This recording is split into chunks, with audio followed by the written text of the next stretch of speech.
They were worried about cold butt. That's to bring the heated. Oh, look at that reaction. Look at that.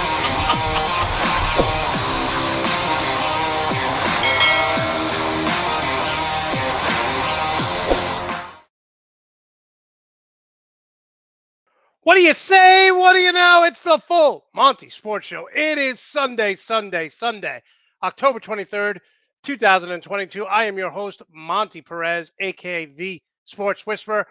We were off last week, and I got to tell you, touched, humbled, appreciate all of you. People who I don't even know watch the show sent me emails saying, hey, we missed your show. When are you coming back? So I want to thank everyone who has said, hey, we miss you. Happy Sunday, everyone. We are glad to be back. Glad to be back. We have the best guests all across the country. This week is no exception. Two-time Emmy Award winner Orrie Hicks going to join us to talk about the Philadelphia Phillies. The 6-0 Philadelphia Eagles, my sleeper team in the preseason. And, of course, the Philadelphia 76ers and the owner of Nuts and Bolts Sports, Joe Cardoso, going to join us. He's going to talk to us about his New York Yankees and just terrible. They are batting 143 against the Houston Astros. Looks like the Yankees are going to get swept. So a lot going on today. And tomorrow we do the Monday night show with Brad Ward and A. Marie. Make sure to give us a follow on social media. Make sure to follow me on Twitter, MonteJP231. And on TikTok, we are now at 1.8 million views on TikTok. 1.8 million views. Monte Perez 231. All right, we start each show with the good, the bad, and the funny. Let's start with the good. Now, we've all heard of that song I Love LA, New York, New York, Chicago's my type of town, little Frank Sinatra theme going here. But I got to tell you, I love Atlanta. I love Atlanta. Let's start with my boy Marcus Mariota, player of the week. People thought this guy was washed. He's not. Now, look, I do not like the offensive game plan, what the Atlanta Hawks do every week. This team should be 5-1. They were up 28-10 going into the fourth quarter, and they just had a meltdown against the Saints. Just a meltdown. And then one of the worst roughing the passer penalties I've ever seen against the Tampa Bay Bucks on a third down. They would have got the ball back and probably scored. But they beat, here it is, the most terrible roughing the passing call I've ever seen. But they beat the 49ers last week. They're 3-3. And I said in preseason, my friend Jared actually tweeted out, he goes, I can't believe you might be right about the Atlanta Falcons. This team doesn't have a lot of dominant playmakers on defense. They have some good players, not great. Their offensive line is ranked first in rushing, 19th against the pass, and that's why they're first in the NFL in rushing. They rush the ball 52% of the time. They only throw the ball 48% of the time because their offensive line cannot protect Marcus Mariota. Now, he does have very good skill position players. They play a game that I'm going to be watching with my brother. My brother's a diehard Joe Burrow fan. Today at 1 o'clock, Bengals, Atlanta Falcons. We'll get into that. Okay, let's keep talking about the good. How about Trae Young and DeJounte Murray? In their first game together, first two games together, for 43 points, 8 rebounds, 23 assists, 6 steals. This team is really good. Their starting five is really, really good. Murray's going to lead the league in steals. The Atlanta Hawks are going to lead the league in assists because Murray's going to average 20, probably about 8 or 9 rebounds, 8 or 9 assists. Trae Young is going to average about 25 points and probably about 12 assists this year. Their basketball IQ is phenomenal. This team is legit. They are the best backcourt in the NBA. Now, someone said, "Oh, what about Klay Thompson and Steph Curry?" I would take DeJounte Murray over Klay Thompson any day of the week. Klay Thompson is now just a scorer. He's not an elite defender. He's not an elite rebounder. He's never been a great assist man. He's a shooter. So to me, this is the best backcourt in the NBA, and they should win 50 games in a tough Eastern Conference. Okay, so that's the good. Yes, Murray is a great addition to the Hawks. That is the good. Now let's get to the bad. So Tom Brady came out this week in the Let's Go podcast, and he compared going to training camp on military deployment. It's almost like at football season, you're going away on deployment. It's like, man, here I go again. The Bucks are 3-3. Now, here's what I will say about Tom Brady. How out of touch do you have to be? How much of a billionaire, millionaire do you have to be to feel like going to training camp is like going away, military man going on deployment? Tom, here's the deal. You have a choice to go to training camp or retire. No one's forcing you to do it. When our brave men and women join the military, they got to go wherever they are sent. There's no choice in the matter. Now, what Tom Brady said is 10,000 times, 100 million times more disrespectful to our veterans than Colin Kaepernick, who is taking a knee to protest police brutality. But you don't hear a peep out of this. You don't hear a peep about the media saying, "Oh, Tom Brady training camp is like going off to fight war." Are you effing kidding me? I'm so sick of these quarterbacks who have so much money. They're so entitled. They're so spoiled. And now both their teams are sucking because of it. Tom Brady yelled at his offensive lineman when he takes off every Wednesday during the year to do whatever the hell he has to do. He went to Robert Kraft's wedding over the weekend and then flew a private jet to Pittsburgh. And you have the testicles to yell at your offensive lineman when you weren't even there all week? And then you say going to training camp is like going into deployment where people are dying? Are you kidding me, Tom? Exactly, Greg. Exactly. Just another spoiled, entitled quarterback, white quarterback, who thinks he's bigger than life itself, and the media doesn't say a damn thing about it. There's a reason why the Packers are struggling. There's a reason why the Bucks are struggling. Okay, you have two older quarterbacks who are just out of touch. Out of touch. So that's the good, the bad. Now let's get to the funny. Okay, so there's a comedian, Sebastian Maniscalco, who said, I remember seeing him in 2011 when I was living in LA. And this shows you how long ago I saw him. I was supposed to go to the gym one day, and I'm waiting to go, and my sister and niece come over, and I make them watch. This was like a half-hour MTV comedy special when MTV used to have the MTV half-hour comedy hour. And it was like 10 o'clock on a Saturday morning. And he did this skit where he says when he goes out to eat with his guy friends, he knows exactly how much his meal's going to cost. So when the check comes and everyone puts money in and then it comes back to him, he's like, "Hey, I had steak, I had a couple beers. This will cost me $30." And then he adds it up, and it's like, "Wait a minute, I owe $94." He's like, let this check do another lap. He goes, "You guys didn't put enough money in." Then he talks about how he went out on a date with this woman. And when a guy goes out on a date or when he goes out with his friends and he goes out to eat, he knows to the $5 how much he's going to spend. So he goes to this woman, says, "Let's meet for sushi."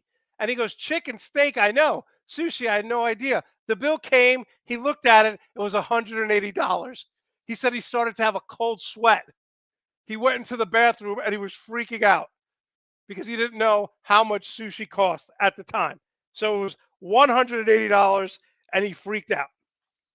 So I went to Wisconsin last weekend, and I met my friend Andrea for dinner at this nice steakhouse called the Texas Roadhouse. And when we got there, it was like 5 o'clock and it was packed. So, you do what you do. You put your name, you go to the bar, you have a couple of drinks. So we were waiting a long time. We get an appetizer. Then finally, our table comes. And again, when I go out, I know exactly how much I'm going to spend. I'm a baller. I'm a baller on a budget, but I'm still a baller. So we sit down. I get steak, green beans, French fries.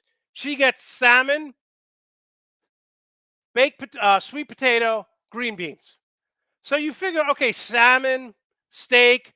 I had wine. I think she was still drinking her drink that she took from the bar. So the bill comes, and in my head, I'm like, all right, this is going to be about 75, 80 bucks with tip, be $100. The bill comes, $38. I had to look at it twice. I thought it was a mistake. Steak, French fries, green beans, salmon, sweet potato, green beans, drinks, $38. Never in my life have I been happier to pay a bill. I couldn't believe it. I called my parents the next day. I said, I went out with Andrea, $38. Here in Florida, that would have been minimum 90 to 100 bucks. So yeah, Texas Roadhouse, all across the country, great time. You could get a great meal for under 40 bucks. Awesome, awesome meal. Awesome, awesome time. Yes, Joe will be making an appearance. Can't wait. Yes, definitely hit the like button. Definitely subscribe. My sister's emphasizing the word. I'm a baller on a budget. Why are we emphasizing the word budget? I'm a baller. Let me live. Let me live. Okay, so that's the good, the bad, and the funny. Let's get to the NFL picks. Do this every week. I am 58 and 23 picking NFL games, 58 and 23 picking NFL games. All right, let's get to the first one. 3-3 Green Bay Packers at the 2-4 Commanders. Carson Wentz is undergoing surgery, so Taylor Heinicke will start at QB. The Packers are number one in pass defense, so this does not bode well for him. This does not bode well for him. I don't like the Packers at all this year. I think Aaron Rodgers is an absolute cancer. What he's doing to that locker room, pouting. He came out this week and told the media that they need to simplify the offense. Matt LaFleur, the head coach, says, I don't know what that means. There's a disconnect there. Aaron Rodgers is a $50 million man. No one likes him. I don't like him anymore. But the Packers will win this game 2017. 3-3 Atlanta Falcons at the Bengals. The Atlanta Falcons defeated the 49ers last week, 28-10, 14. And like I said, my boy Marcus Mariota, player of the week. Listen, I wrote in my article that Cincinnati is going to win this game. And I never do this. I never do this, but I'm going with the Falcons here. I'm changing my mind. Falcons in an upset, 23-20. Falcons in an upset, 23-20. All right, let's move to the Miami Dolphins. Sunday night, Tua is back. 3-3 Dolphins at the 2-4 Pittsburgh Steelers. Listen, Pittsburgh shocked the world last week, right? They beat the Tampa Bay Bucks 20-18. I don't like Tua starting this game. I think they should give him another week. If he gets one more concussion, his career's over. Let's be honest. If he gets one more concussion, his career's over. But I'm taking the Dolphins here. Pittsburgh's terrible, 30-20. Russell Wilson is not playing. He has a hamstring injury. This is a game that the Jets traditionally lose. This is a game that the Jets traditionally lose. Look, Zach Wilson's not playing great. So all you people say, Monte, you were wrong about Zach Wilson. He's not playing well at all. He has one touchdown, 2 interceptions. They're winning with the running game and defense. I think that the Broncos hang tough here. I think Zach Wilson's going to struggle. But without Wilson, although he's been terrible, don't be shocked if the Broncos win this game. Don't be shocked. But I'm going to take the Jets 23-20.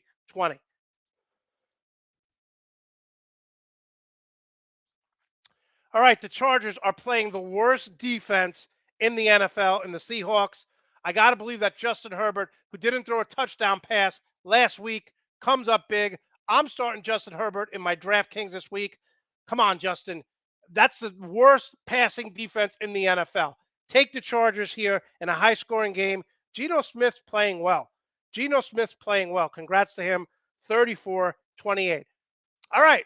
Tennessee Titans at the Indianapolis Colts. I have no faith in Matt Ryan.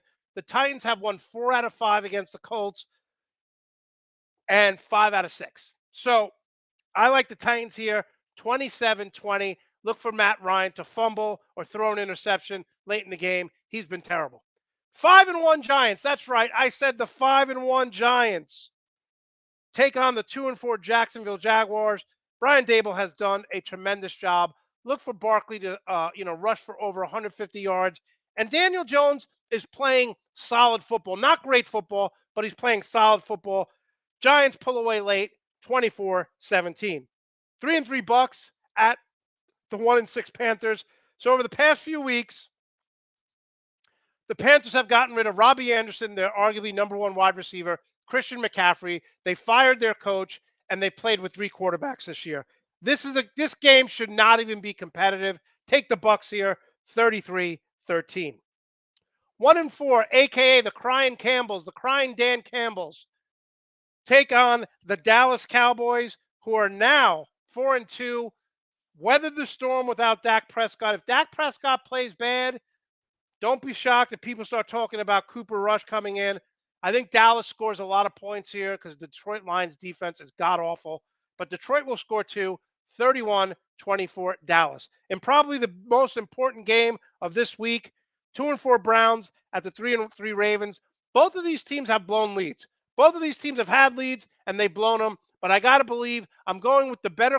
Whenever I'm confused on a game, it's a simple solution. I go with the better quarterback and the better head coach combo. And that, to me, is Lamar Jackson and Harbaugh.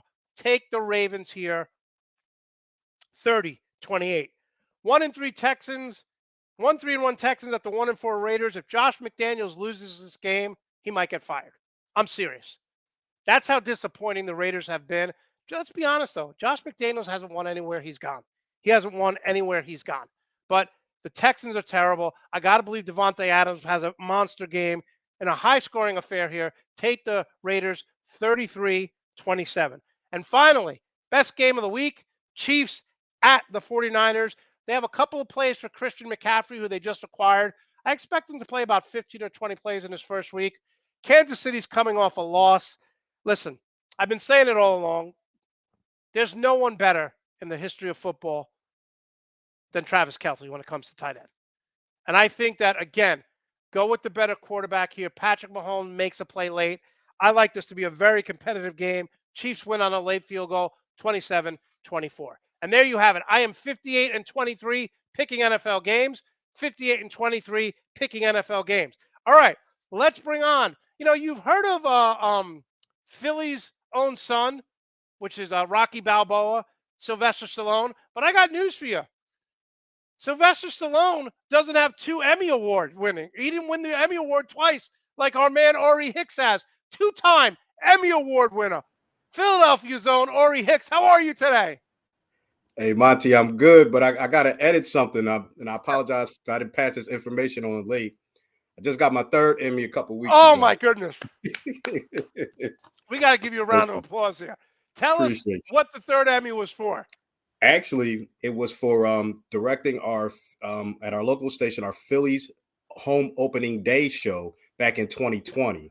So obviously some challenges with COVID during that time. And so I'm so grateful for the Mid-Atlantic region to consider us and the voters picked us. It was a tough category. We went up against a lot of people, went up against Pittsburgh Penguin Station, some of the local stations here in the Philadelphia area, our own NBC affiliates, NBC Sports Philadelphia, and we won. Yeah, Phillies home opening day, which is segueing to a great season this year. Well, if you look down, I just changed it. 3-time Emmy Award winner, Orrie Hicks. Congratulations, my friend. Well deserved. So happy for you. All right, we have so much to get to, but let's start with my sleeper team.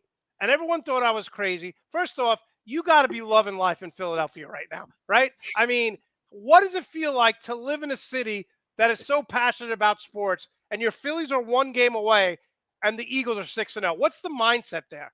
Yo, it is great. It is just crazy here in Philadelphia. Like it's the past couple weeks have been amazing. We're just so happy and excited, and we're not yelling at our neighbors when they're going too slow and like not going real fast. Like, go ahead, man, take your time. It's all good. We winning, baby. It's all good. We're in a good mood. So the atmosphere around Philadelphia has been great. I went to the Eagles Cowboys game last Sunday. I mean, it was amazing. The atmosphere was amazing. The energy is amazing. It is just it's a great time. It's reminding me of obviously the 2017 Super Bowl run, but now combined with the Eagles being undefeated and the Phillies one game away from the World Series, like it is amazing. You don't always get this where both teams are doing, top peak tremendously well at the same time. So it's one that's going in the record books. Like we're going to, remember this time, and we're just so happy. We're just a very happy city right now.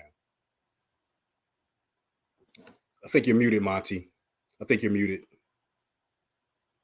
I experienced that when the Rangers and the Knicks in '94. I was probably too young but like to have two of your teams like on the pinnacle. One, obviously right now, let's talk about the Eagles, 6-0. One of the reasons why I had them going as far as they did is I loved their defense.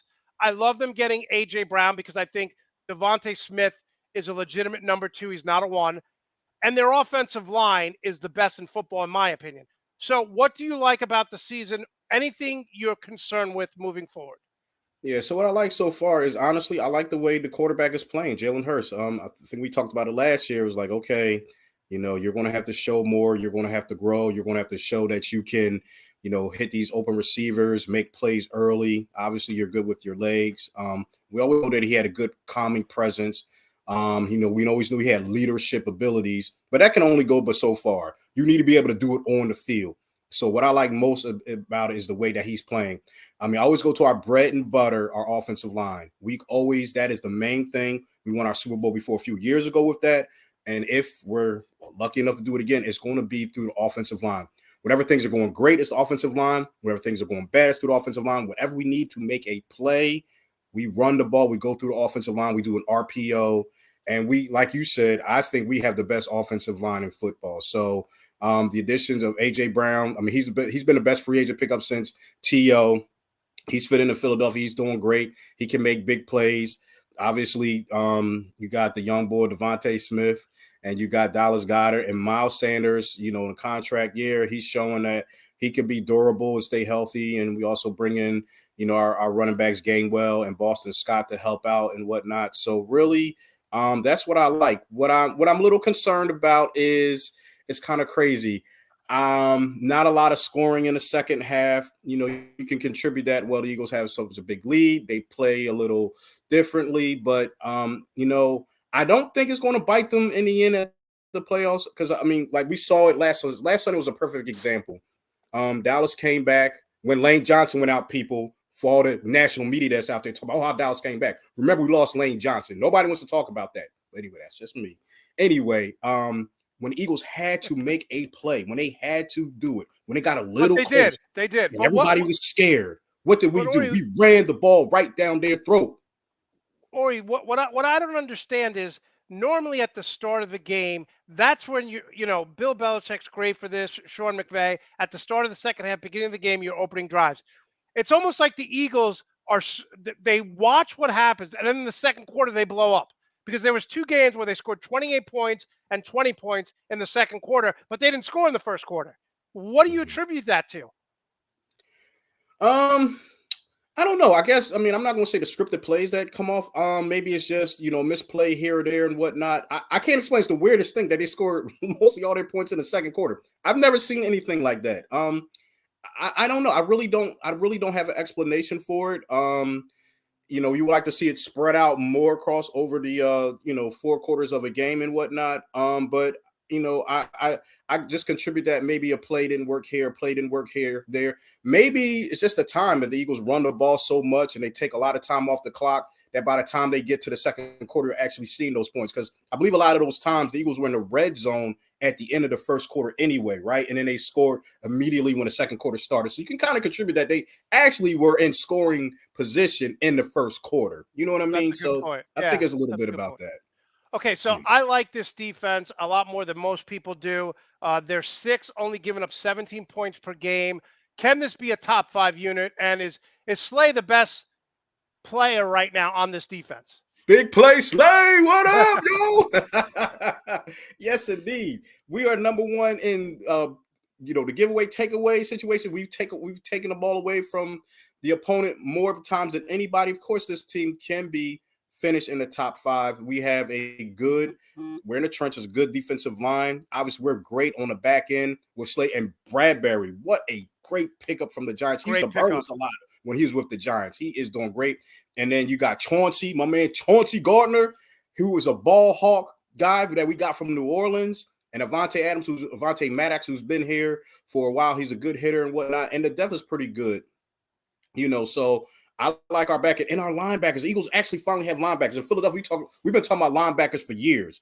Kaiser White is playing good. TJ Edwards, one of the most underrated linebackers in the NFL. He has so many tackles. That kid can tackle his you-know-what off. So, I mean, the Eagles, in my opinion, should definitely finish in the top 10, but I think they'll be close to a top 5 defense. And I think, going into that Dallas game, people were just giving Dallas all the respect and saying, oh, what are the Eagles going to do against this Dallas defense? Yeah. Yo, the Eagles are right there with Dallas. I mean, Dallas might be slightly a little better. They might have 2 legit all-star players, but we got some all-star players on our team too. And what I like is, here's the thing: our big boy Jordan Davis, the number one guy, our first-round pick out of Georgia.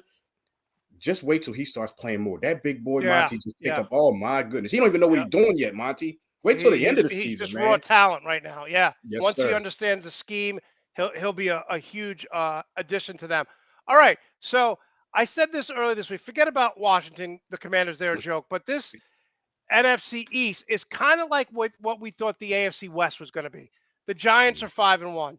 Dallas is 4-2 without their starting quarterback, which you got to give them credit. And my Eagles and your Eagles are 6-0. Are you concerned that now San Francisco just traded for Christian McCaffrey, and when it comes to playmakers on San Francisco, despite Jimmy Garoppolo being a game manager, they have Deebo Samuel, they have Brandon Ayuk, they have George Kittle, and now they get possibly, when healthy, one of the best dual threat running backs. Does San Francisco concern you outside of the division right now? Honestly, full disclosure, San Francisco always concern me. So I know they're going to be there at the end because the way they play defense, the way they can run the ball, they just added more depth, obviously, with Christian McCaffrey. So they've always concerned me. I think it'll be a good match if we're able to play them. Hopefully, we have the home game and we can, kind of shut them down and whatnot. San Francisco is one of those teams that's probably going to be there. They kind of look like the best team in NFC West right now, although I'm going to give respect to the Super Bowl champs. I'm going to give respect to McVay that he'll the Rams and the Bengals both have a Super Bowl hangover. Yeah, but I'm gonna give them their respect. It's a lot of games left. But San Francisco owns the Rams, with the exception of the NFC Championship game. And they were winning that game. San Francisco should have closed them out. So to me, I think they still have the psychological edge over the LA Rams. So yes, the 49ers do concern me. Probably the main team in NFC that concerns me the most, other than Dallas, is San Francisco. Okay, Orrie, Andrea wants to know about some of the pictures you have hang up in your man cave there to the right. So we got B Dawk, Brian Dawkins, Hall of Famer. We got Randall Cunningham right there. That's Randall, and we got Deshaun Jackson, we got Macklin, we got Westbrook. We got a little more stuff going on up there. Look at that. There you go. Yeah. Very nice. Very nice. Come hang out with me. You're gonna see a lot of our history down here. Some classic Eagles stuff. All right. So I had the Eagles winning the division. I did not have them going to the Super Bowl. Has anything changed? I think what I wanted to see this year was a better regular season, win the first round, and maybe get to the second round of the NFC Championship. What is the ceiling for this team? Well, I agree with you. That's kind of how I had it going into the season. But when you start off 6-0 and you're looking at the schedule and you're looking at, at this point, they should win another 6 games, right? That's 12. I think things change. I think it changed as the season goes along. To me, the defining moment really in most football seasons is after Thanksgiving. That's when you do that playoff push and whatnot. So we'll see how they are on the back end of the season. But they got to at least win a playoff game. Jalen Hurts has to accomplish that. So, I don't want to go say, oh, we're going to win a Super Bowl, anything like that. Because that's hard, you know what I mean? But, I expect this team to close out and win this division. I'm hoping that they can win a home playoff game, maybe two, and we'll see. The sky's the limit. If they get to the NFC Championship game and they lose to like the 49ers who have that history, or they lose to the Rams, former champs, or an Aaron Rodgers or Tom Brady, they're Hall of Fame quarterbacks. I mean, you can't be mad at that. You know what I mean? Like, the Eagles are on their way up. You know what I mean? So I think you're muted, Monty. I don't know why my mic keeps going mute. Sorry about that. I love the way this team is built because, like you said, if you have a home game in Philadelphia, one thing, whether they go on the road or they're home, one thing that always travels well is a dominant offensive line and a running game. And the Eagles, with Jalen Hurts, with their trio of backs and that offensive line, I think they can play with anyone, no matter who it is.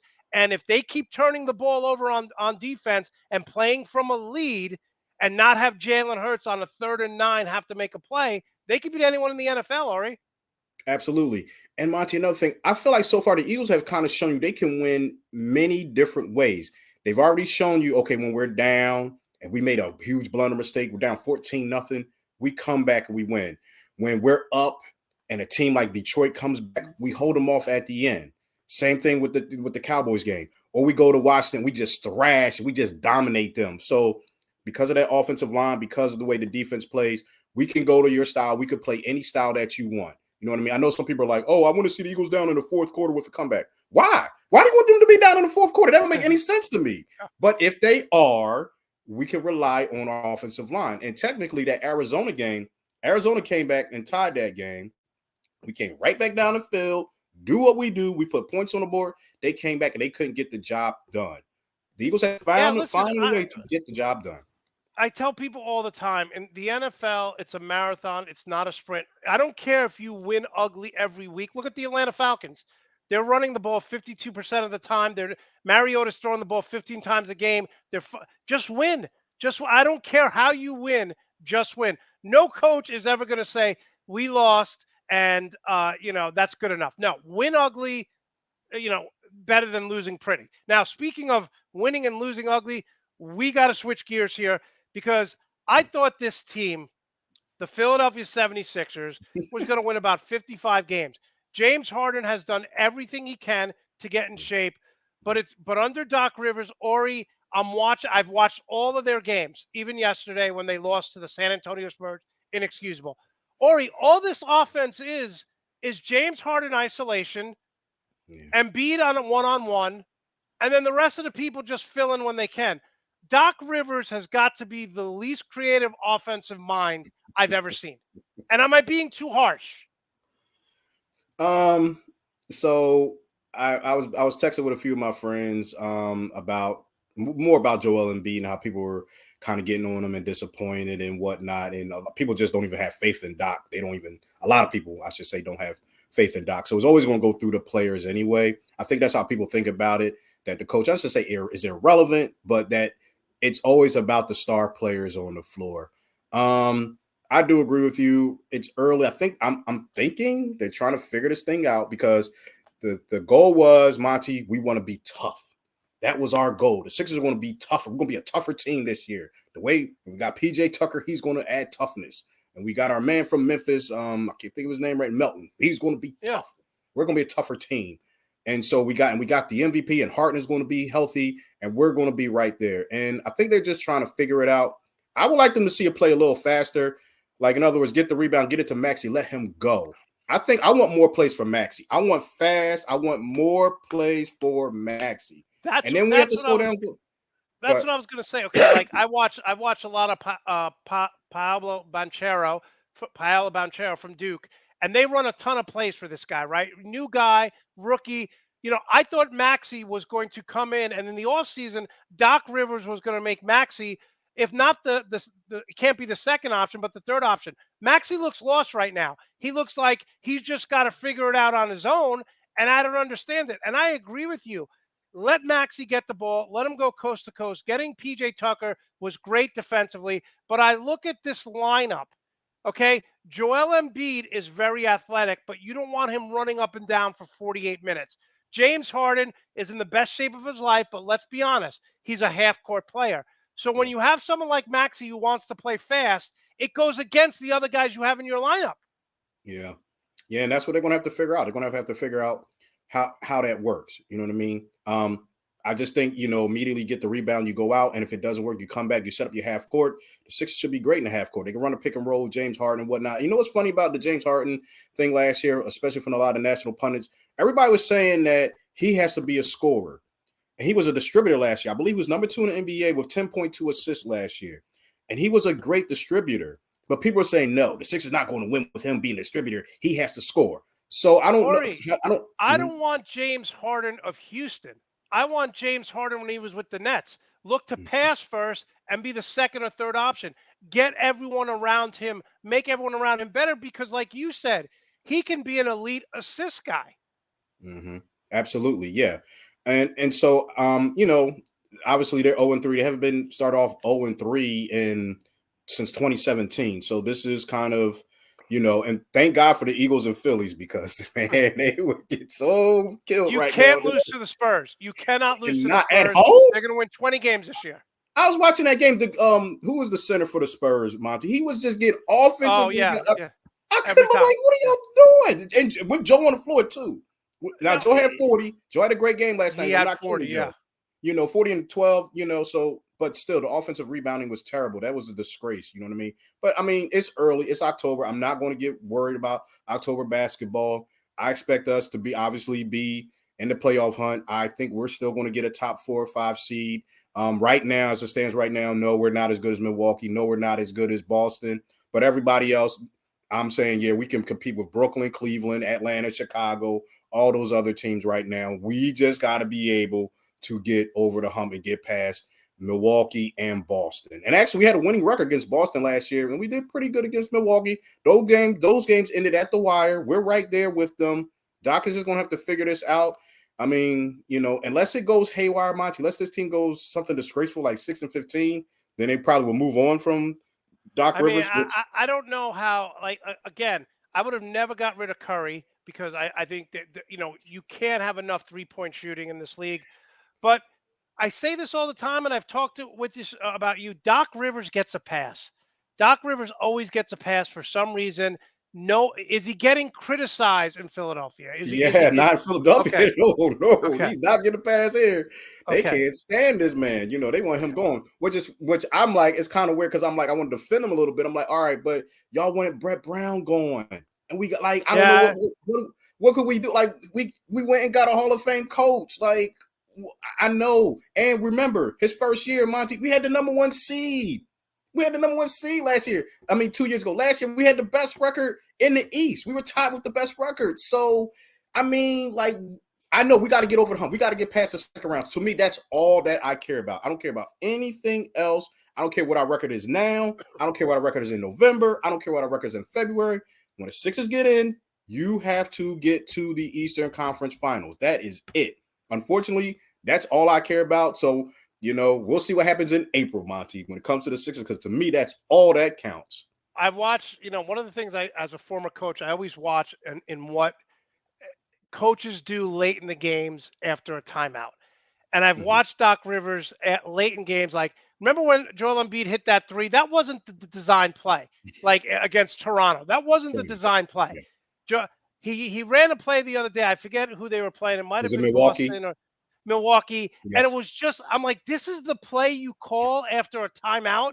Like you run to me, Doc Rivers may be a player's coach, but when it comes to X's and O's, especially offensively, he's really, really slow to adjust. Yeah. And it's kind of crazy. He's a Hall of Fame coach. He won the chip in Boston and whatnot. He turned the Clippers around, one of those coaches that helped him turn them around. I want to root for him. Like I want him to succeed. You know what I mean?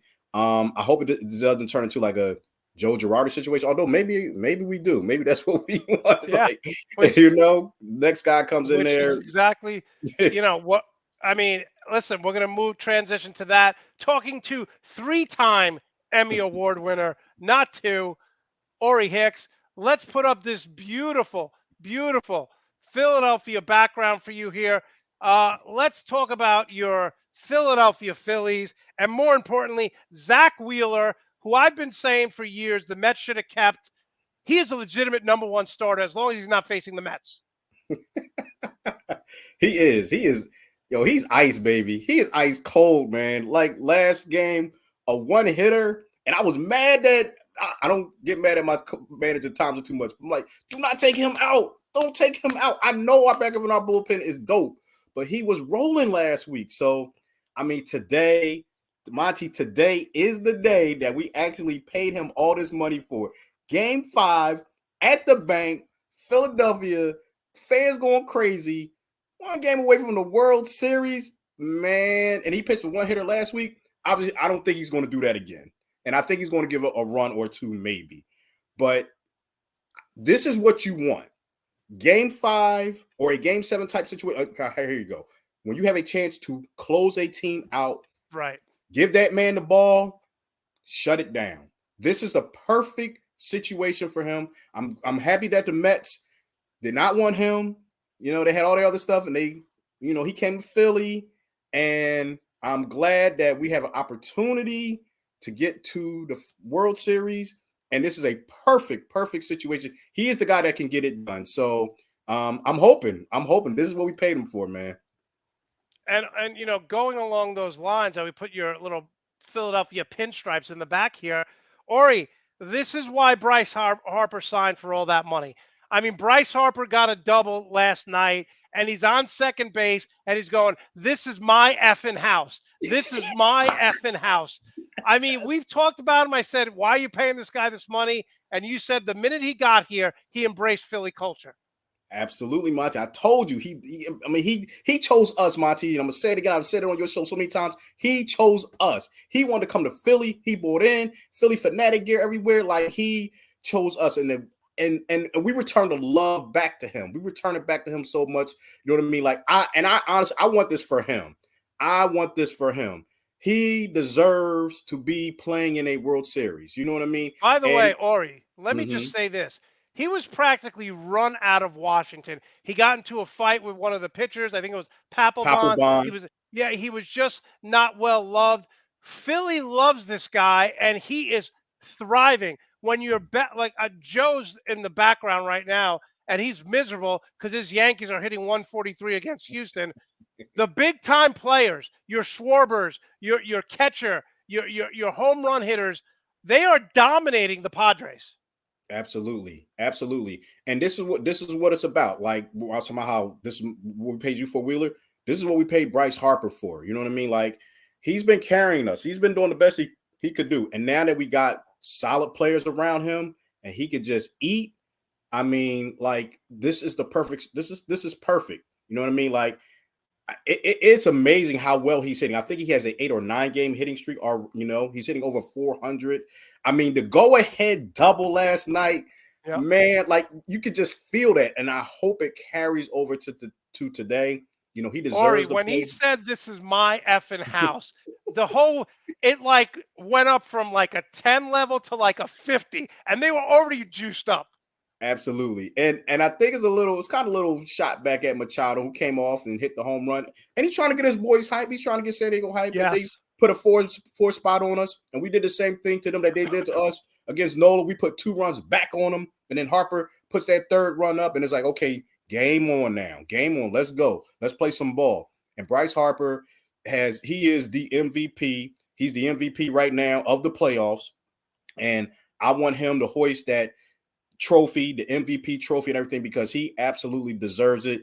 Not just because of what he's been playing, but he just deserves it because, again, man, he chose us. He could have went anywhere. And I'm sure the money had a lot to do with it, but he really embraced the culture. Like he is a Philly guy. He loves us.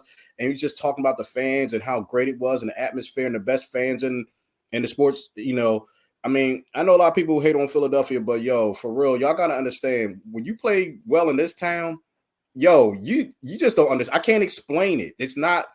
It can't be explained. Like the love that if they win the World Series, Bryce Harper will never pay for a meal wherever he goes for the rest of his life. Ever. For the rest of his life. Let me just get you. We have like another minute left. Sure. I don't like Aaron Judge batting first. I don't like my home run hitters like Kyle Schwarber up first or second. But it appears to be the new thing. Well, I don't understand this. Kyle Schwarber, arguably your best home run hitter. Why is he not batting third, fourth, or fifth? Same thing with Aaron Judge. They put Aaron Judge up first or second. I'm like, what are you doing? I have no explanation for that. I mean, I've heard a lot of people talking about it on the radio, like, oh, maybe they should change it up and whatnot. All I can say right now, Monty, is working. You know what I mean? Oh, it's Maybe definitely working. It's definitely working. I think they put it out there. They're like, okay, well, let's just let it keep going. This is not ideal, obviously. I guess I don't say old school baseball, but you want to get a guy that can get on base, a speed guy that can steal a base. I don't even know if they steal bases anymore in baseball, Monty. But anyway, that's how it used to be back in the day. So you get a guy, you know what I mean, and then you get some people on run, base, and then you can clean up. You know what I mean? Where Schwarber should probably have 110 or 113 RBIs. Right. He's not going to have that by hitting leadoff. You know what I mean? Yeah. So it's working right now. Just ride it out. We'll see what happens. And then next year they may make an adjustment to that. I probably like to see Schwarber hitting second next year if we can get a top flight leadoff guy. You know what I mean? Jimmy Rollins, bring Jimmy Rollins back from back in the day. Bring Jimmy Rollins out.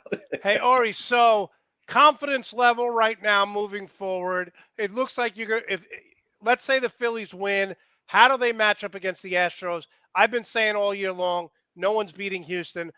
It's going to be hard for me to root for Philly because of the Mets, obviously, but I do love Zach Wheeler. I do love Noah Syndergaard, and obviously I'll be rooting for them because I cannot root for Houston, who cheated once.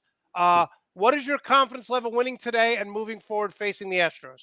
So confidence level for winning today, feeling very good because we have Wheeler, and confidence level beating Houston. Yeah, that's Houston's a whole different animal. But Monty, one thing I don't know if you guys or some of the people watching think about is that the Phillies to get into the playoffs this year, who do we have to go up against? We want to be against Houston. Aaron Nola first game, he almost had a perfect game. And that was the game that got us in. So the fact that we saw Houston just a few weeks ago, I think gives us a little confidence. Yeah, there's no intimidation factor, right? None. Nope, because you not beat at all. And the fact you beat the Braves and you beat you're going to beat San Diego. I look at Philly and I'm like, this team has it when it comes to the playoffs. The swag. The only thing that's going for Houston right now is they're winning, and two of their players, including Altuve, are not hitting at all. Not at all. And correct me if I'm wrong, I don't think Houston's been really scoring a lot of runs. Now maybe they're going up against great pitching. Their pitching has been dominant. Right. So we have two great pitchers. In my opinion, if Wheeler and Nola pitch 4 games, I don't think you could beat the Phillies 4 times. You might be able to beat them once. So that's 3 wins for us. We just got to find the other wins somewhere else. So mentally, that's how I'm looking at it. Wheeler and Nola pitch 4 games. You're not beating the Phillies 4 times. That's not going to happen. That's how I look at it. That's my confidence level. Listen, I say this all the time as someone who has, my teams never win. It's a fact. So when they do get to the playoffs, like the Rangers did last year, like the Mets did, just keep me invested to the end of the season, which has happened. Listen, I think the Eagles are going to win their division. I think the Phillies are. I don't think they're going to beat Houston, but enjoy it, Orrie, and tell us how we can follow you. 3-time Emmy Award winner. And how can we support you? Always great having you on. No, appreciate you guys. Thank you. Yup. So TKO podcast. You can check our episodes out on YouTube. We've sort of been on hiatus and make this announcement whatnot. Because I had a child and so been very, very busy with that, with the adjustments and whatnot. And my co-host, she had her second child earlier, so it's been a little bit crazy. So we're trying to you guys drinking in the water. You both had kids within the first. I know it's been crazy. So yeah, little baby boy. So we're just very happy about that. Me and my wife are very happy and have been very busy with that. But we're definitely getting our podcast back on. So please check us out, support us, get us on YouTube, subscribe and whatnot. And we have we're working on some exciting news to try to boost the podcast up a little more and whatnot. So we'll be that. Me and my co-host, we were talking about the Sixers the other day. She comes at me about Embiid and whatnot and the Sixers and whatnot. So I'm sure when it gets revved up a little bit, we're going to talk about it. But we're very excited about obviously what's going on with the Phillies and the Eagles and whatnot. So again, check us out, TKO Podcast. Anywhere you can find the podcast, as well as we are on YouTube. If you want to hit me up on Instagram, I'm Director Orrie. hit me up on Instagram and whatnot. And Still not on Twitter, huh? Man, Monte, I know. I don't know, man. I just Twitter. See, I don't pay. I'm on Instagram. I don't pay attention to it. I just hit 1.8 million views on TikTok in like a little over 6 months. That's So great. TikTok and Twitter are my thing. But Orrie, again, anytime you have a show, please hit me up on Facebook. I'll try to promote it, and I'll put the link or whatever on Twitter so people can watch. Appreciate you, Monte. Thank you. It's always a pleasure to be on this show. Please have me back on. I love chopping it up with you, man. And listen, I'm happy for you, man, because I'm a huge people don't, even though I live in New York, I'm a huge Embiid fan. I'm a huge Eagle fan. So congratulations. I know it's going to be a fun day today. It's almost nice that you don't have to worry about the Eagles today because they have a bye. Yo, it's perfect. And Monte, real quick. So the World Series, if the Eagles play Houston next Thursday night. So it could be a Philly Houston thing. Wow. Okay. Yeah. There you go. Yeah. That's awesome. All right, Orrie. Always a pleasure having you on, man. All right. Thank you. Appreciate you. Love, Great man. job as always. Great Yes, job sir. by Orrie Hicks. Does a tremendous job. When we come back, Joe's going to be cranky. I know, because his Yankees are just, and he hates Houston. It's almost like Duke beating North Carolina. Like, Joe's not a happy man. When we come back, owner-operator Joe Cardoso will join us. You're watching the Full Monty Sports Show live on YouTube. In 2006, we founded Yeti Coolers with a simple mission: build the cooler we use every day if it existed. One that was built for the serious outdoor enthusiasts rather than for mass discount retailers. One that could take the abuse we knew we'd put it through, out in the field and on the water. One that simply wouldn't break. We decided early on that production innovation would come from necessity and first-hand experience, not from market research and data analysis. Today, Yeti products perform when it matters most. Whether that be an excursion into the remote Alaskan wilderness, chasing redfish on the Gold Coast, or just getting together with friends in the backyard, we make gear that helps you stay out longer, travel farther, and live harder. Hashtag built for the wild.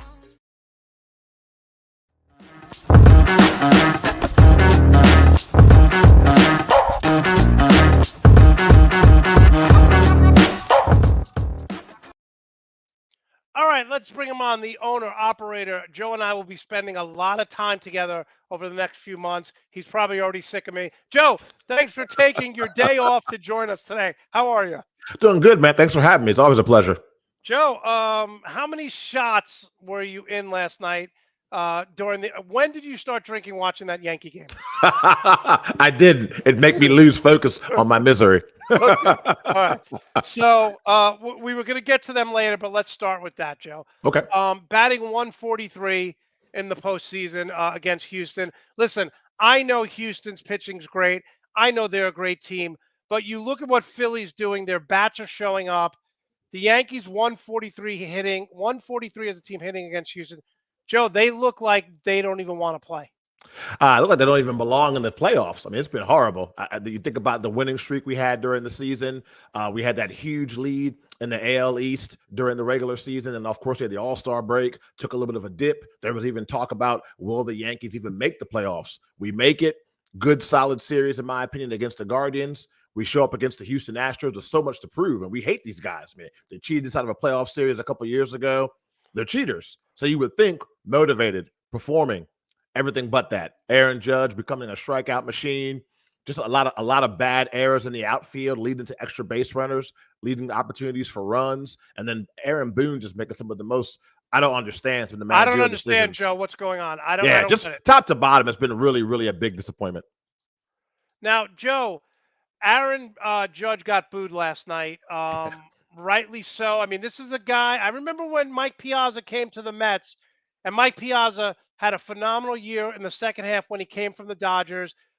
In the game, he hit 2 home runs. They're still losing. He comes up to bat in the 9th and strikes out, and the Met fans boo him. And people are like, don't boo this guy. We want him to come back. So, obviously, I think the Yankees are going to lose this series. What is Aaron Judge going to get paid, and will he be a Yankee next year?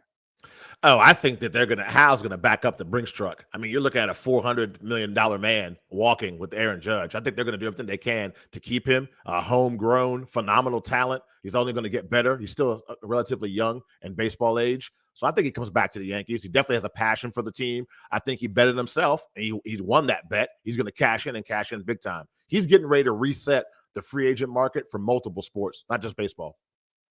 Were you shocked? Were you shocked that he was booed? No, it's New York. Not at all. That's a good Not even point. a little bit.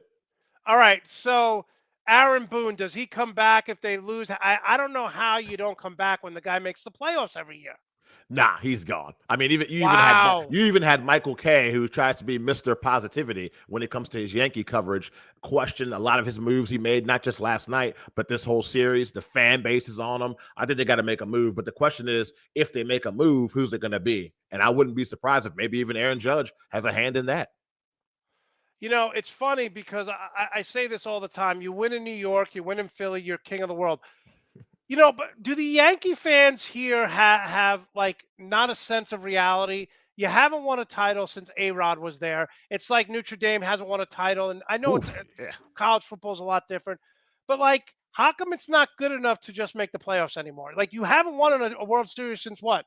2012, 11? When was it? Yeah, I say 2009, I thought it was. To be 2009, honest. right? Yeah. It's just a standard. That's the standard Right. when you win it multiple times, as many times as we have, and you make it to the World Series. A lot of you got to remember, it depends on your age. A lot of the younger Yankee fans don't know this. If you're age, like, I don't know, 18 and under, all you know is your mom and dad are fans of the Yankees. But if you're in that sweet spot, 30 plus, all you've known is World Series appearances. You grew up on Derek Jeter, Bernie Williams. Hey, let's go get Johnny Damon. We get Johnny Damon. Yeah. We're a better team. Let's go Giambi, get Jason Tito Giambi. Martinez. That's all you know. And to go through this rut of just making the playoffs and puttering out, we're not even losing by like close series. Not even competitive. Yeah, It's we're not getting even competitive. spanked in the playoffs. This is unlike anything I've ever seen. And I've been a Yankee fan my whole life. Now, does it make it worse because you can't stand Houston?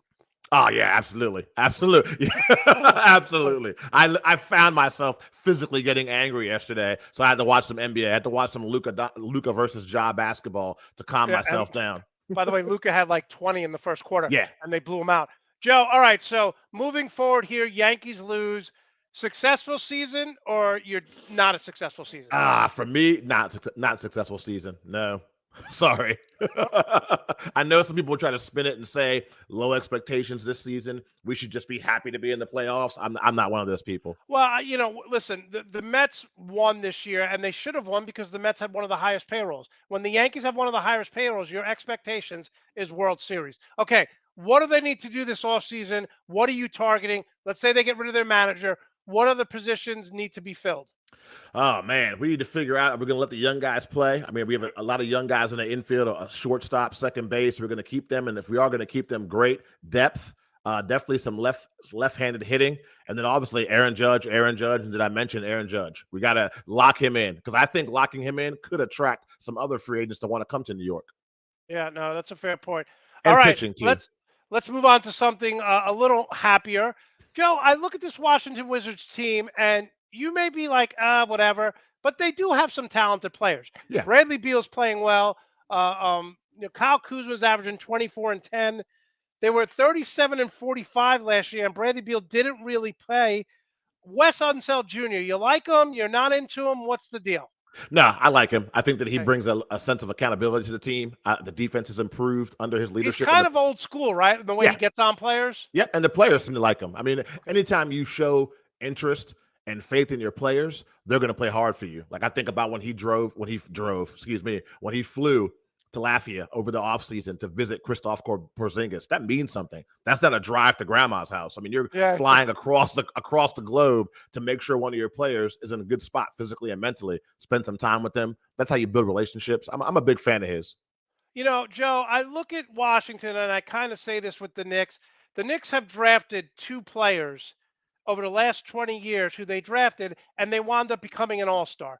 One of them was Kristaps Porzingis. The other one was David Lee. And the year after they made the all-star, the Knicks traded them. So the Knicks historically can't draft anyone. What is going on with Washington's draft pick? I do not like Corey Kispert that they drafted last year out of Gonzaga. The last All-Star they had that they drafted was Bradley Beal. So, Joe, why do they keep sucking when it comes to drafting talent? You'd have to ask the previous GMs. I'm a fan of Tommy Shepard. I think that Tommy Shepard's been a solid GM. He's with what he's had to work with, he's made some pretty good moves. I was a fan of the Westbrook move. I was a fan of getting rid of Westbrook. I think that, Tommy's going to have to own the Crespit draft pick. And unless he turns it around and shows some effort, that's going to be another one we can add on to the list of draft picks to make you scratch your head when it comes to Washington. I mean, you got Wizards fans that still are in therapy because of the Kwame Brown draft pick. Yeah, Kwame Brown. Yeah, that's right. And didn't Jordan trade for Kwame Brown? Wasn't that like one of Jordan's first moves? Yeah, absolutely. Good old Michael Jordan.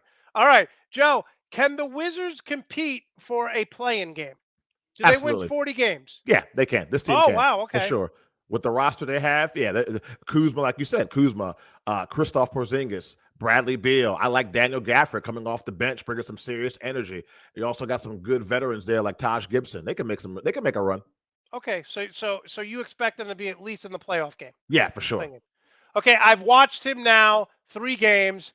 This guy is the closest thing to LeBron James that we've seen. He's 6'10", he's 250. They don't have a legitimate rebounder on their team, so he's averaging 23 and 10. He doesn't do anything great, and I'm talking about Banchero from Duke, who's now was the number 1 pick. Yeah. But Joe, he does everything well. He's running the point guard.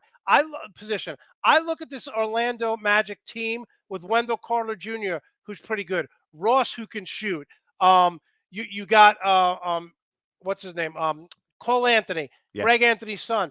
This Orlando Magic team is pretty good. They're 0-3, but Banchero is a legitimate 2010 guy at 19 years old.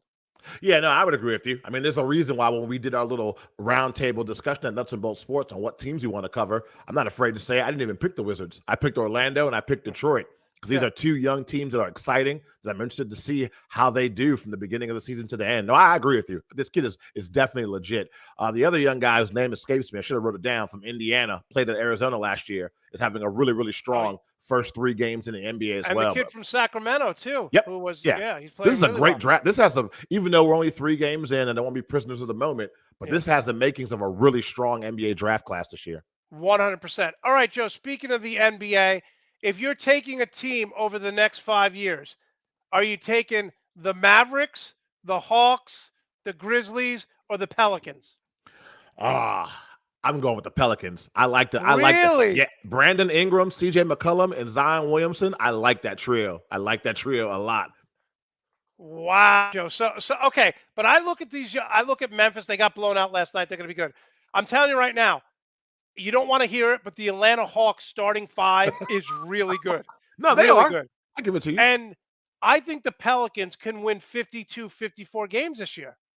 Yeah, absolutely. Why not? I mean, have you seen Zion? He's bouncing. He looks healthy. He's moving up and down the floor really well. He's hungry. I mean, whether he wants to say it or not, there's a lot of people that need to have their receipts shown in public from Zion Williamson being written off, the memes, the jokes. Everyone in our speaker chat last week was like, and I'm like, why are you guys killing him? He's putting up better numbers when he's healthy than Barkley did his first 4 years. So no, I'm happy for the kid. I'm happy for him. And he's a Duke boy.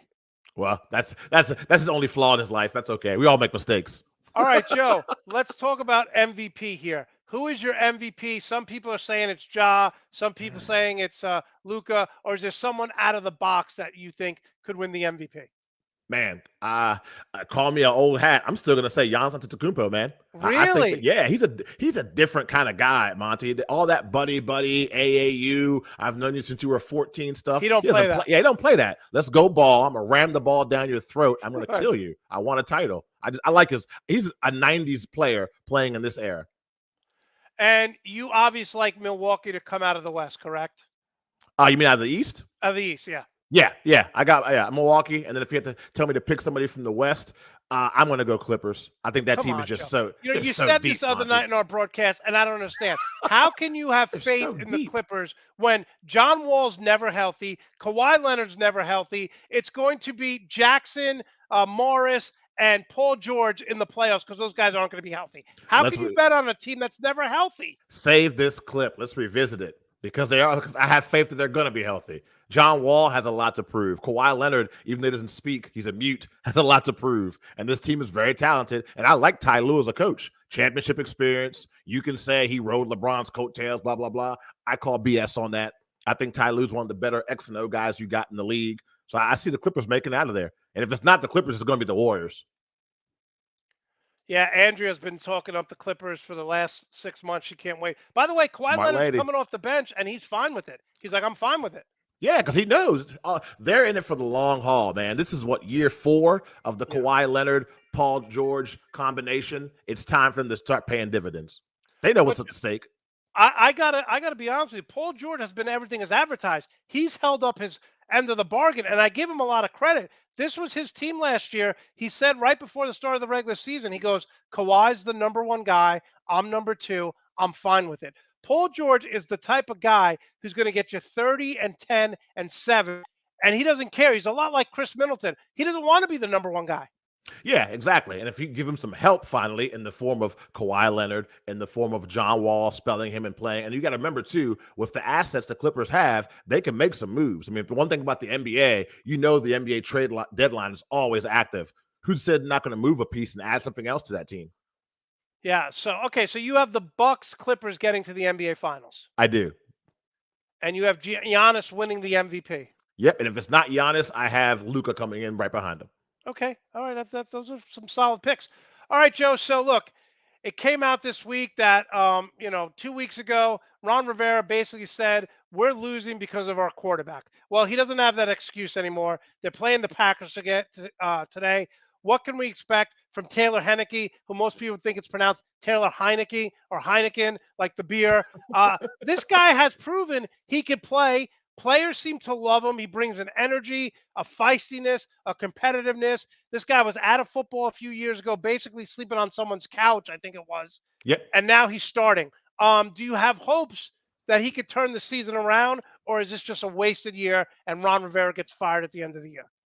He can provide a spark. I mean, the kid has mobile. He's mobile. He has legs. He also doesn't have the strongest arm. So I expect a lot of screens, a lot of slants being thrown. The deep ball is not specialty. But he also is known to turn the ball over a little bit. He has some accuracy issues. But I think he's going to provide a spark. If they beat Green Bay today, it would not be a shock to me at all. Yeah, Green Bay's terrible. Yeah, it wouldn't be a shock to me at all. Now, do I think he's going to lead the Commanders to the playoffs? No, I do not.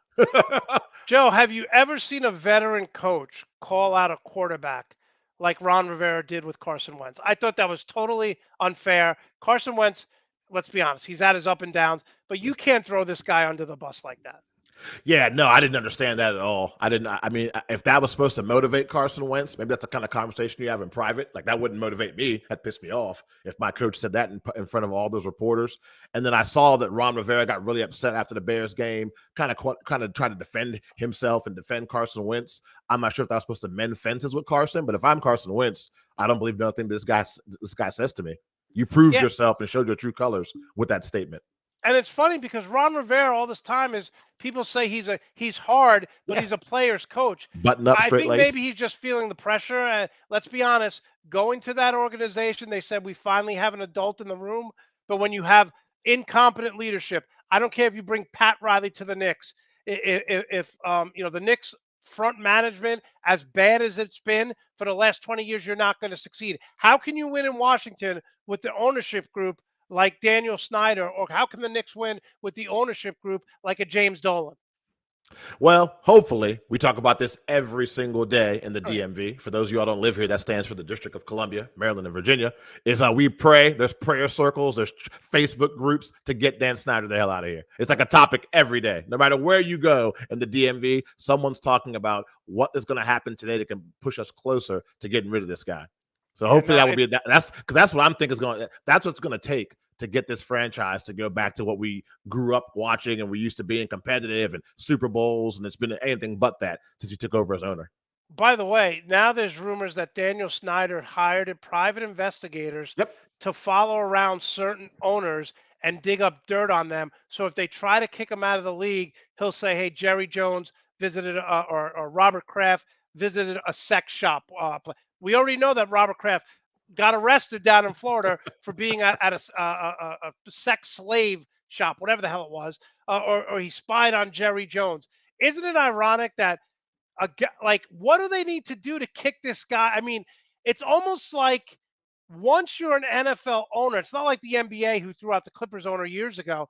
Once you're an NFL owner, you're in for life. It's like the mafia. No matter what, they're not unless someone whacks this guy, which is never going to happen. How do they get him out? No, it seems like that. I don't know. I mean, I guess I hate to say it because we're talking about sports, government pressure. I mean, you don't want guys who own teams in your professional league being subpoenaed by Congress, testifying in Congress. They shouldn't be talked about on CNN and ABC News. So hopefully the multiple bad looks will get the pressure on the rest of the owners to get this guy the hell out of here. Man, it's so frustrating because it's. I hate him. I hate him. No, I know. I feel your pain. All right, couple more topics here. Talking with Joe Cardoso. He's going to tell you what we're doing. Joe and I will be announcing NBA games starting this Wednesday. We did a test run on Friday. He'll be talking about nuts and bolts sports. We want to talk a few more NFL topics. Joe, does Christian McCaffrey going to San Francisco make them the Super Bowl favorite? If he stays healthy, I think so. I mean, I know Kyle Shanahan. I know what he can do when he has talented players, and just the thought of McCaffrey and Debo in the backfield together. What are you going to do? And then don't forget, there's other weapons on the 49ers team. You still got Brandon Ayuk. You got Brandon Ayuk, Kittle. I mean, what are you going to do? But the key is he's got to stay healthy. But I think that makes that offense go from like a 7 to like a 9.5. And yeah, people are going to say, but Jimmy G's still there. Jimmy G's made it to NFC championship games, Super Bowls. And a Super Bowl with less talent. Hey, we'd kill for that opportunity in Washington, and I'm sure they'd kill for that in New York with the Jets and the Giants. So you got to give the guy a little bit of credit. Okay, George, one of the things I wanted to bring up with you, because you keep trying to throw away that Zach Wilson, I was wrong about him. Joe, he's been terrible. He's not solid. been good. Great game manager. Good. He has 1 touchdown, 2 interceptions. They're winning with defense and running. Zach Wilson is not a franchise quarterback. He's a great game manager, and he's also had 9 starts in his career, maybe 10. I'm not giving up on the kid. Okay, but I think he's done enough to not be the reason they lose. Put it that way. And again, we'd kill for that in Washington. All right. I want to talk about some college football here. My Oregon Ducks won last night, 45-30. I don't understand why people are not talking about Bo Nix as right now, Joe. He's got 23 total touchdowns, I think, 1 interception, 70% completion percentage. People think of Bo Nix at Auburn, turnover machine. Ducks have won 6 in a row, and let's be honest, they've scored a ton of points. This offense is clicking with Dan Lanning, who's a defensive coach. Do you take Bo Nix as a Heisman candidate seriously? Yeah, because it's still kind of early in the process. I can see that. A lot of people are still thinking about that season debut and how he had a really, really rough game, but he's turned it around a lot. So has that team. They've turned it around as well. So I think he deserves to be in the conversation for sure. Joe, now last year I thought Michigan was a better team than Ohio State, and they came out, and I loved that Michigan won. And it was a great moment for Harbaugh. I love seeing what's his name, Juwan Howard on the sideline, the Michigan coach.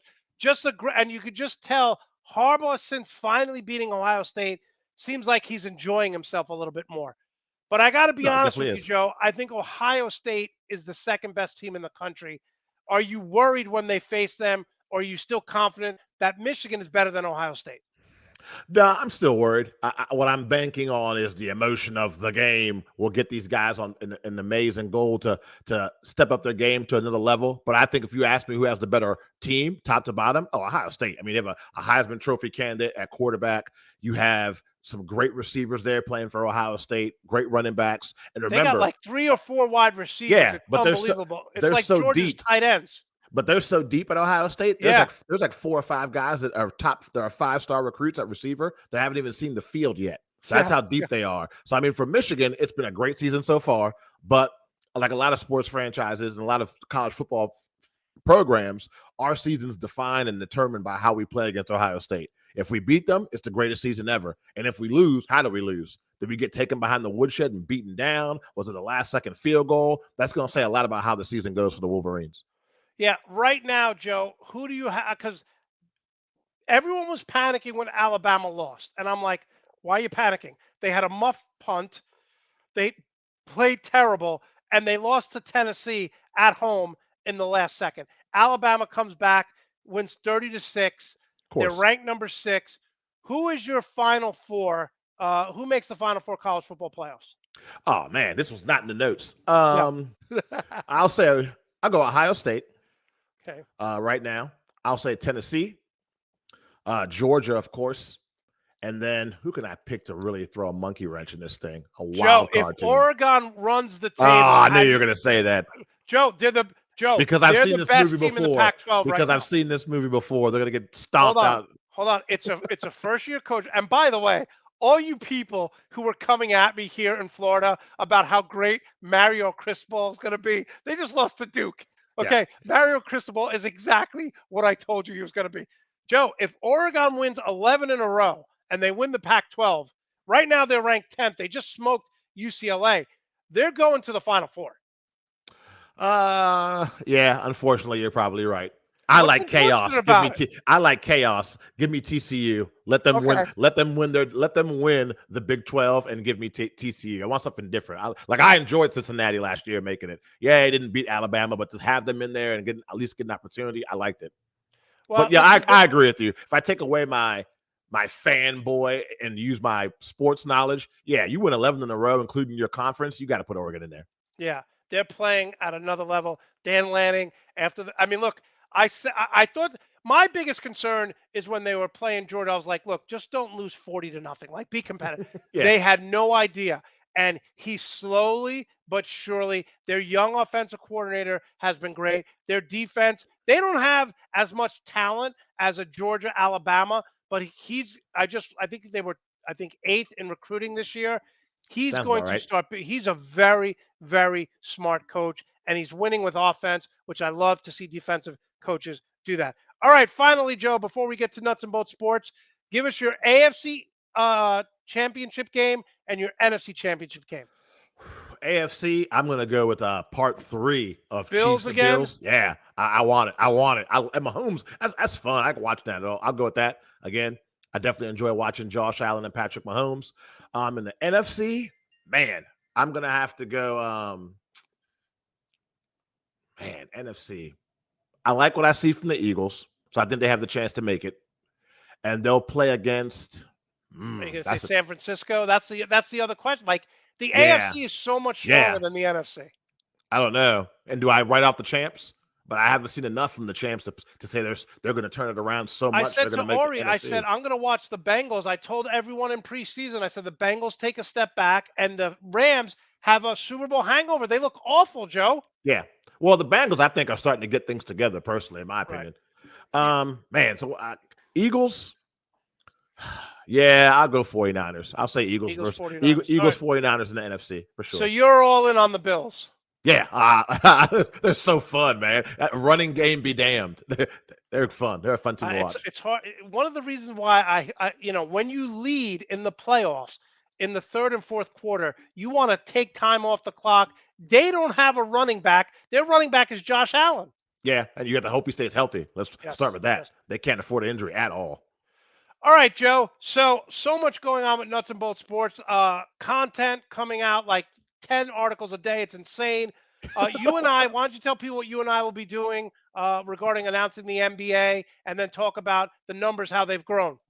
Well, yeah, Monte and I we're becoming fast friends, as if we weren't already, with using the Get Playback app, and we'll be calling NBA games all season long, so definitely want to make sure you guys tune into that. We'll be sharing the links nonstop as soon as we figure out our schedule. Every time we have a game, it's a chance for you guys to obviously watch an NBA game, but it's to listen to the announcers, listen to us be the announcers. There's also an opportunity for you to, quote unquote, join the stage with us and ask questions, be on video or audio, and talk NBA with us as well. So I was very excited. Like Monte said earlier, we did a test run the other day of a first half. And I mean, as soon as we ended that test run, I was like, we should have kept on going. Like, it was so much fun. I think we should have kept on going. And then the game ended up being a really close game. And I was like, damn, next time. And we'll be doing that throughout the season.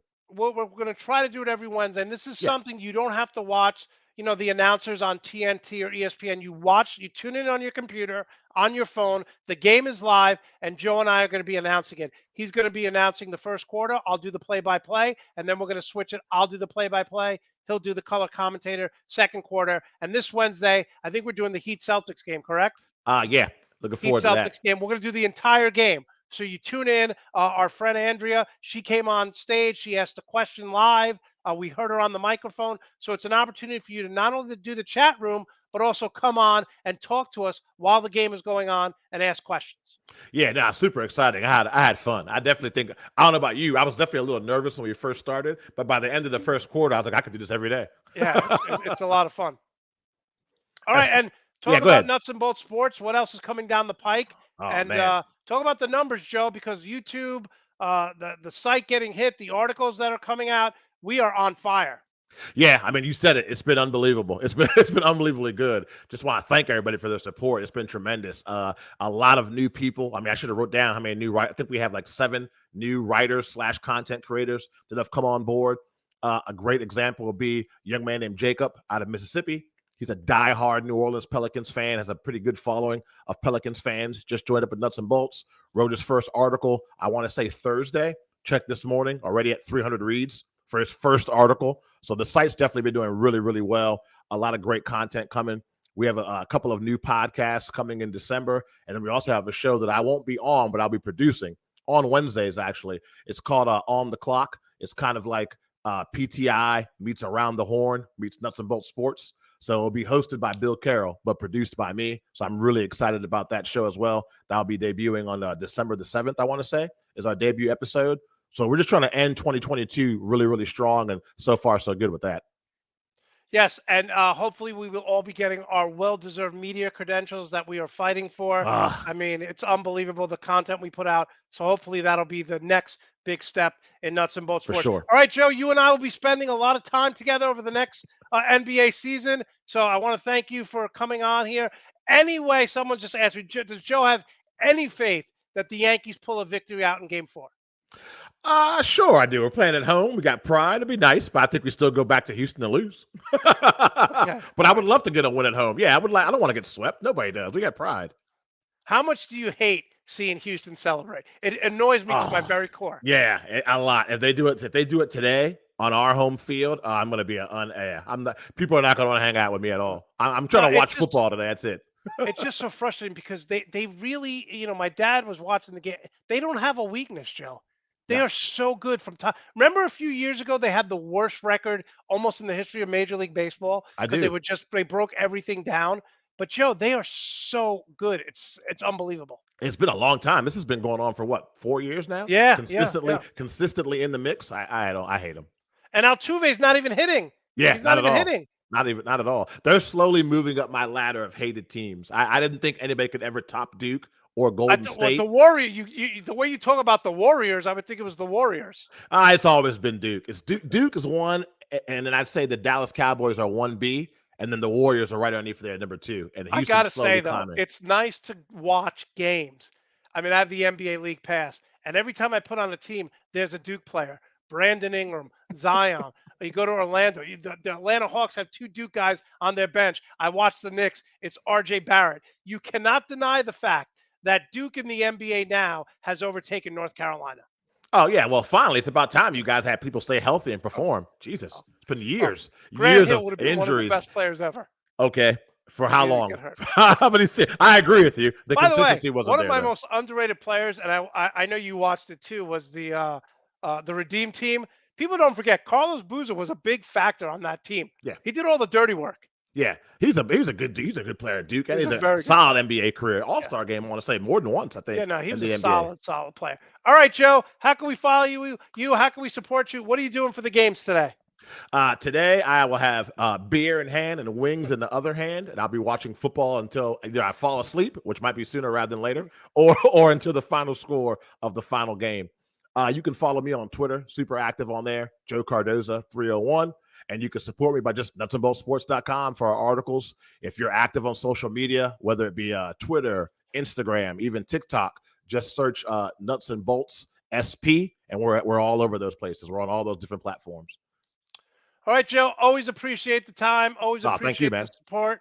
Thanks so much. Sorry about your Yankees. Listen, it just sucks to lose to Houston. I got the new Apple Watch, Monte, and when your heart rate gets too high, it beeps. It was going crazy yesterday during the game. That's why I asked if you after the first inning, I would have took a shot just to calm down.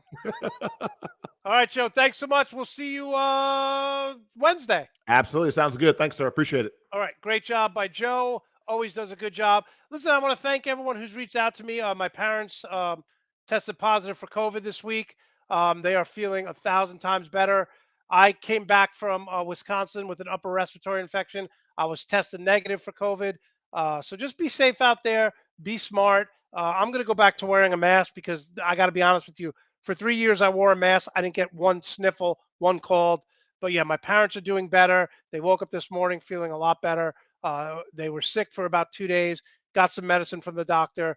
They're both vaccinated. I'm vaccinated. So we're doing well. Thank you for everything all the text messages and everything. And listen, tomorrow we will be back live with the Monday crew with A. Marie and Brad Ward.